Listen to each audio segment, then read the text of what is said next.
अपने गोल-मटोल फेस को पतला दिखाना है और कंटूरिंग का कोई ऐसा तरीका होना चाहिए जिसको यूज़ करने के बाद फेस स्मार्ट लगे, ना कि और ज़्यादा ब्रॉड लगने लग जाए।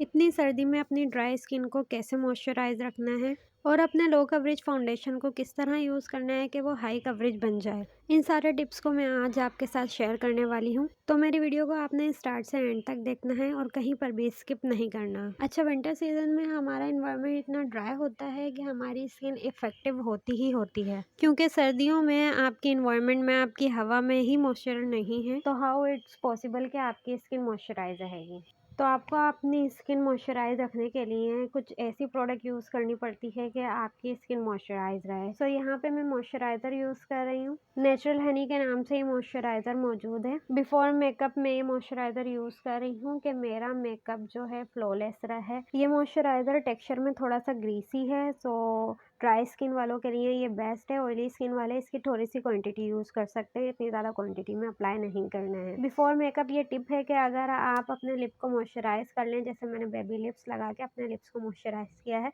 तो ये बेस्ट रहेगा, क्योंकि मैट लिपस्टिक लगाते हैं, अप्लाई करते हैं, तो उससे जो है लिप्स में क्रैक बन जाते हैं और बहुत ज़्यादा लिप्स ड्राई हो जाते हैं। अब चलते हैं जी फाउंडेशन की तरफ। तो मैं सबसे पहले बात करूँगी ड्राई स्किन के बारे में।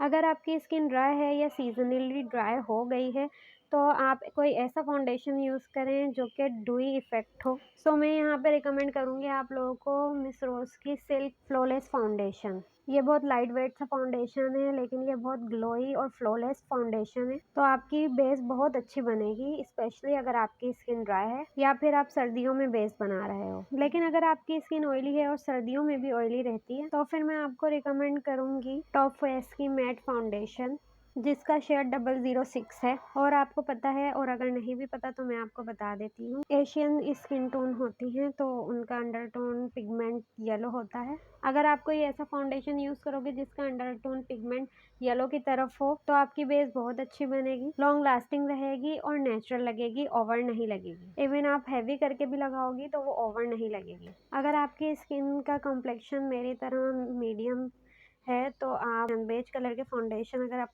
लेंगी अपने लिए, तो वो ज़्यादा बेहतर रहेंगे और फाउंडेशन भी बहुत अच्छा लगेगा। अब बात करते हैं कि इसको अप्लाई किस तरह करना है। तो मैंने ये सेम क्वांटिटी में ही राइट साइड पे लगाया है और सेम क्वांटिटी में ही लेफ़्ट साइड फेस पे अप्लाई किया है। लेकिन जब मैं इसको ब्लेंड करूँगी अपनी फिंगर्स के साथ, मेरी फिंगर्स की हीट से जब ये मेल्ट होके फेस पे ब्लेंड होगा, तो इसकी कवरेज ऑटोमेटिकली ज़्यादा हो जाएगी, बजाय इसके कि आप इसे डायरेक्ट ब्लेंडर के साथ ब्लेंड करें। आप पहले इसको स्प्रेड कर लो अपनी फिंगर के साथ, बिकॉज आपकी फिंगर में जो नेचुरल हीट होती है उसके साथ जो बेस ब्लेंड होती है वो किसी टूल, किसी स्पंज और किसी ब्रश के साथ नहीं हो सकती। अभी यहाँ आपने देखा कि मैंने अपने फाउंडेशन को फिंगर से ब्लेंड किया, तो इसकी कवरेज जो है ना वो 100% हुई है। दूसरी साइड पे मैंने सेम क्वांटिटी यूज की है और ये मैं डायरेक्ट ब्लेंड करूंगी ब्यूटी ब्लेंडर से, तो आप देखोगे कि जमीन और आसमान का फर्क आएगा, क्योंकि आपके फाउंडेशन की मैक्सिमम क्वांटिटी जो है वो ब्लेंडर के अंदर चली जाती है ब्लेंड करते वक्त, जिसकी वजह से आपके फाउंडेशन की जितनी कवरेज होती है उतनी कवरेज वो फेस पे नज़र नहीं आ रही होती। इसके रिजल्ट को आप कंपेयर कर सकते हो मेरी स्क्रीन पे नज़र आने वाले फेस से, कि जिस साइड पे मैंने फिंगर से ब्लेंड किया था कि उस साइड पे बहुत ज़्यादा कवरेज है, एंड दूसरी साइड पे जो मैंने ब्यूटी ब्लेंडर से डायरेक्ट अप्लाई किया है, डायरेक्ट ब्लेंड किया है, उसकी कवरेज में थोड़ा फ़र्क है। अच्छा, बेस लगाने के बाद आपको तकरीबन 5 मिनट के लिए बेस को ब्लेंड करना होता है कि आपका जो बेस है वो आपकी स्किन के साथ एडजस्ट हो जाए और लॉन्ग लास्टिंग हो जाए। अच्छा, अब चलते हैं कंसीलर की तरफ। कंसीलर मेरे पास इमली का कंसीलर है, जो कि एक लोकल कंसीलर है, आपको लोकल मार्केट से इजीली अवेलेबल हो जाएगा और इसकी प्राइस भी बहुत रीजनेबल है। बहुत से लोग ये कहते हैं कि हमारे पास प्रोडक्ट अच्छी नहीं है, हमारे पास महंगी प्रोडक्ट्स नहीं है, जिसकी वजह से हम ब्राइडल्स अच्छी रेडी नहीं कर पाते। बड़े सलोन्स में प्रोडक्ट्स अच्छी होती हैं, उनकी प्रोडक्ट्स की क्वालिटी बहुत अच्छी होती है, तभी उनकी ब्राइडल्स अच्छी रेडी होती हैं। इसी वजह से मैं ज़्यादा महंगी प्रोडक्ट्स अपनी वीडियो में यूज़ नहीं कर रही होती हूँ। यहाँ पे भी मैंने कंसीलर जो यूज़ किया है वो इमली का कंसीलर यूज़ किया है, जो कि एक नॉर्मल और लोकल ब्रांड है और इसकी कवरेज भी नो डाउट बहुत अच्छी है, बहुत हाई कवरेज ये कंसीलर है। सो मेरी तरफ से तो ये कंसीलर हाईली रिकमेंड है कि ये जो है कंसील भी बहुत अच्छे कर देता है और कवरेज भी बहुत अच्छी देता है। आप इसे प्रोफेशनल लेवल पे भी यूज़ कर सकते हैं। इसके अलावा आप मिस रोज़ का फाउंडेशन, मिस रोज़ की प्रोडक्ट भी यूज़ कर सकती हैं। मिस रोज़ की प्रोडक्ट जो हैं वो बहुत ज़्यादा ग्रूम हो चुकी हैं, बहुत अच्छी हो गई हैं और तीसरी बात ये है कि बहुत सस्ती हैं। ईज़िली रीज़नेबल प्राइस में आप इसको अवेल कर सकती हैं। अब जो है हमें बेस को फिक्स करना है और सबसे पहले हमें आइज़ के नीचे बेस को फिक्स करना है। उसके लिए क्या करना है कि आइज़ को ऊपर करके, मतलब आप ऊपर देखेंगे और फिर इसके बाद ब्लेंडर से अपने बेस को फिक्स करना है। फिर आपने पाउडर लेना है और अपनी आइज़ के नीचे पाउडर आपने अप्लाई करना है और कभी भी आपने आइज़ के नीचे कॉम्पैक्ट पाउडर अप्लाई नहीं करना है, आपने हमेशा लूज़ पाउडर अप्लाई करना है। बिकॉज़ आइज़ के नीचे बहुत ज़्यादा लूज़ स्किन होती है और अगर आप कॉम्पैक्ट पाउडर अप्लाई करेंगे तो आपकी विंकल्स, फाइन लाइन जो है बहुत ज़्यादा प्रोमिनेंट होने लगेंगी।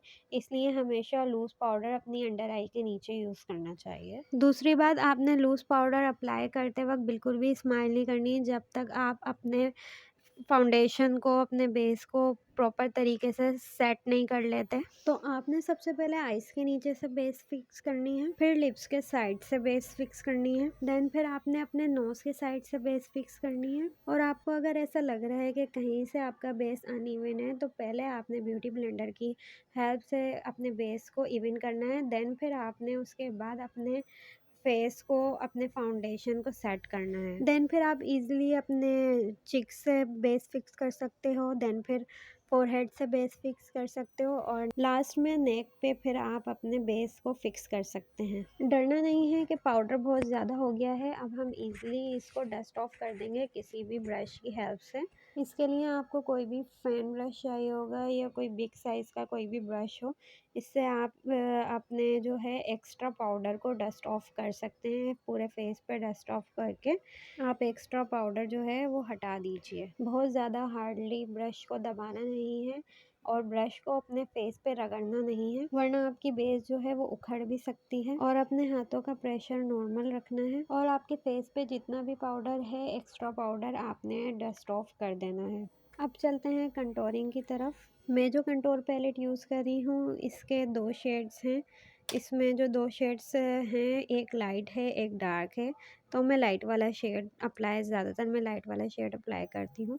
डार्क वो बहुत ज़्यादा डार्क हो जाता है। इसके साथ मैं आपको बताऊँगी कि आप अपने गोल और चबी फेस को किस तरह कंटोर कर सकते हैं। इसके लिए आपको छोटे साइज़ वाला ब्रश चाहिए होगा, जिस तरह मैं शो कर रही हूँ आपको, इस तरह के आप ब्रश अप्लाई यूज़ कर सकते हैं। एक ब्रश के ऊपर आपने कंटोर अप्लाई कर लेना है और दूसरे ब्रश की टेल हम यूज़ करेंगे अपने फेस को कंटोर करने के लिए। चबी फेस को अगर आप नॉर्मल दिखाना चाहते हो तो आपको कंटोरिंग करनी पड़ती है थोड़ी तिरछी, लेकिन अगर आपका फेस लंबा है तो आपको इस तरह से स्ट्रेट फॉर्म में जो है कंटोरिंग करनी होती है, ताकि आपका फेस जो है वो थोड़ा ब्रॉड लगे।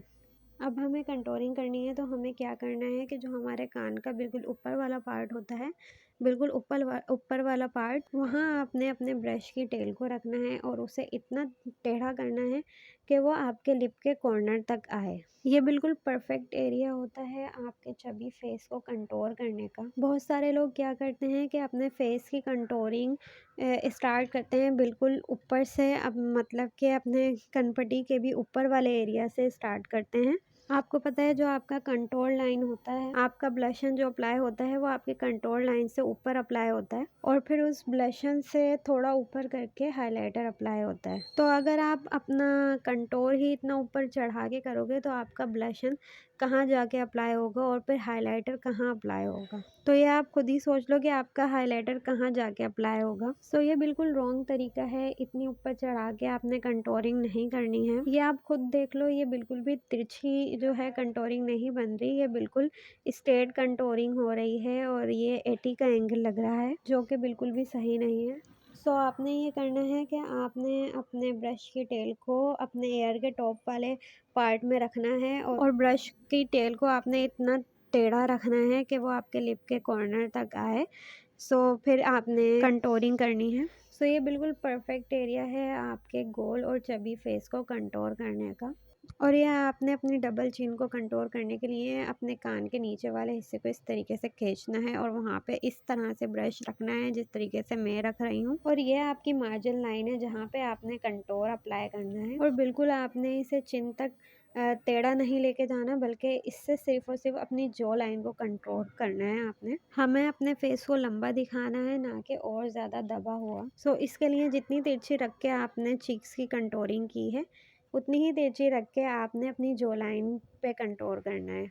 दूसरी साइड पे मैं बिल्कुल डायरेक्ट जो है वो कंटूरिंग कर रही हूँ, इस वजह से क्योंकि ये बिल्कुल गलत तरीका है। और इस तरह से अगर आप जो है अपने चबी और गोल फेस को कंटूर करोगे तो ये और ज़्यादा बड़ा और ब्रॉड लगने लगेगा। इस तरह की स्ट्रेट वाली कंटूरिंग लंबे फेस वालों के लिए बेस्ट रहती है, इससे उनका फेस जो है वो ब्रॉड लगता है। लेकिन चबी फेस वाले अगर इस तरह की कंटूरिंग करेंगे तो उनका फेस जो है वो और ज़्यादा ब्रॉड लगेगा। अच्छा, अब जो है मैं आपको इन दोनों फेस के साइड्स का जो है और दोनों कंटूरिंग का रिजल्ट दिखा रही हूँ, डिफरेंस दिखा रही हूँ दोनों का। आप जो है ये खुद फील करोगे और ख़ुद आप मुझे बताओगे कमेंट सेक्शन में कमेंट करके कि कौन सी साइड जो है वो आपको जो है ब्रॉड लग रही है, चबी लग रही है, और कौन से साइड जो है वो आपको स्लिम लग रही है। इसके अलावा अगर आप मेरे चैनल पर न्यू हैं, फर्स्ट टाइम मेरी वीडियो को देख रहे हैं, और अगर मेरे चैनल को सब्सक्राइब नहीं किया हुआ आपने, तो लाजमी सब्सक्राइब कर दीजिए। ऑब्वियसली जो शो हो रही है मेरी राइट साइड जो है वो कंटूरिंग जो है स्लिम लग रही है, और जो मेरा लेफ़्ट साइड है उसकी कंटूरिंग थोड़ी उससे फेस जो है चबी लग रहा है, मेरा ब्रॉड फेस लग रहा है। यहाँ पर मैं ब्लश अप्लाई कर रही हूँ। ब्लश अप्लाई करने का वही सेम तरीका होता है। ब्लश जो है वो हमारा कंटूर लाइन से थोड़ा सा ऊपर अप्लाई होता है, तो मैं राइट साइड पे कंटूर लाइन से थोड़ा ऊपर करके ब्लश अप्लाई कर रही हूँ। कंटूर लाइन जहाँ जो हमने कंटूरिंग की है उससे ऊपर, और लेफ़्ट साइड पर भी सेम उसी तरह जो मैंने जो है कंटूरिंग की है उसी के ऊपर जो है मैं जो हूँ ब्लश अप्लाई कर रही हूँ। और इन दोनों को आपने आपस में मर्ज कर देना है, मतलब ये कि कंटूर लाइन और ब्लश को दोनों को आपने आपस में मर्ज कर देना है। राइट साइड पे जब मैंने ब्लश अप्लाई किया तो यू कैन सी के फेस जो है मज़ीद लिफ्टेड लगने लग गया है, बजाय इसके कि जो मैंने लेफ़्ट साइड पे जो है कंटूरिंग की थी उसके ऊपर जो मैंने ब्लश अप्लाई किया तो फेस मेरा और भी ज़्यादा जो है चबी लगने लग गया है। तो आप लोगों ने ये गलती बिल्कुल भी नहीं करनी, और अगर आप ये गलती करते हो तो कमेंट सेक्शन में ज़रूर बताना मुझे कि आपको कुछ नया सीखने को मिला है। सो अब हमने अप्लाई करना है हाइलाइटर। हाइलाइटर अप्लाई किया जाता है जहाँ हमने ब्लश अप्लाई किया है उसी के बिल्कुल ऊपर और उन पार्ट पर जिनको आपने हाइलाइटेड दिखाना होता है। सो मैं यहाँ आपको बताऊँगी कि हमें अपने चीक बोन को प्रोमिनेंट दिखाना होता है, ना कि अपने चीक्स को। सो हम जो है हाइलाइटर सिर्फ़ और सिर्फ अपने चीक बोन पे अप्लाई करेंगे, ना कि पूरे चीक्स पे। सो हमने सिर्फ चीक बोन पे अप्लाई करना है, सो वही मैं राइट साइड पे सिर्फ और सिर्फ चीक बोन पे अप्लाई कर रही हूँ। लेफ़्ट साइड पे मैं जो हूँ कि पूरे चीक्स पे अप्लाई कर रही हूँ, लेकिन पूरे चीक्स पे हाइलाइटर अप्लाई करते हैं तो दिखने में तो वो बहुत अच्छा लग रहा होता है, लेकिन पिक्चर्स में या तो कोई सामने से आपका फेस देखेगा तो उसको आपका फेस बहुत ब्रॉड नज़र आएगा। और जब आपने नोज़ पे जो है हाइलाइटर अप्लाई करना है तो आपने पूरी की पूरी नोज़ पे हाइलाइटर अप्लाई नहीं करना, सिर्फ़ और सिर्फ नोज़ के लोअर पार्ट पे आपने अप्लाई करना है, और इसके अलावा दोनों आइज़ के बीच में वहाँ पे आपने जो है हाइलाइटर अप्लाई करना है। सो यहाँ पे आप देख सकते हो कि हमारा डूज़ साइड पे जो है काफ़ी ज़्यादा हमारी डूज़ साइड जो है वो लिफ्टेड नज़र आ रही है, काफ़ी ज़्यादा अच्छी और प्रोमिनेंट नज़र आ रही है। और जो हमारी डोंट साइड है वो काफ़ी ज़्यादा ब्रॉड लग रही है, और चीक्स जो है ना वो बहुत ज़्यादा फैले हुए नज़र आ रहे हैं। सो गाइज़ आप खुद देख सकते हो कि जो है हमने राइट साइड पे जो कंटूरिंग की है उससे हमारा फेस काफ़ी ज़्यादा जो है स्लिम लग रहा है और काफ़ी ज़्यादा अच्छा लग रहा है। और मेरी वीडियो आपको कैसी लगी ये मुझे ज़रूर बताइएगा।